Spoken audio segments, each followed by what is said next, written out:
এ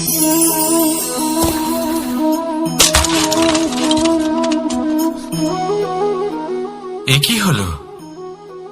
আমি আঘাত পেতেই এটা হাত থেকে পড়ে গেল কেন, ভেঙে গেল কেন? এবার আপনি বলবেন এরকমই তো হয়ে থাকে এই জীবনে, এই সংসারে।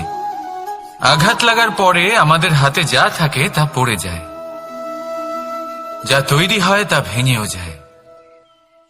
কিন্তু এটা কি সত্যি? আপনাকে একটা কথা বলে রাখি, আঘাত পেয়ে পড়ে যাবার পরে সংসারের যে কোনো বস্তুই হাত থেকে পড়ে যাক না কেন, সাফল্য অবশ্যই আসে। যতই খারাপভাবে আপনি পড়ে যান, আপনি আঘাত পান, ভবিষ্যৎ অবশ্যই ভালো হবে। কারণ এই আঘাত, অসফলতা, এই অসুবিধা, এগুলো আমাদের এমন ভাবে পরিশুদ্ধ করে যেমন আগুন সোনাকে করে থাকে। সেই জন্য জীবনে শুধু সামনে এগোতে থাকুন, দৃঢ়তার সাথে এগোতে থাকুন, আর কখনো আঘাত পেয়ে পড়ে যেতে ভয় পাবেন না। কারণ এটা আসন্ন সাফল্যের সংকেত।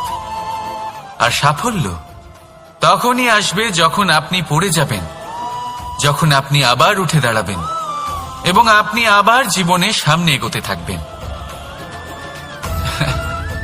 রাধা রাধা।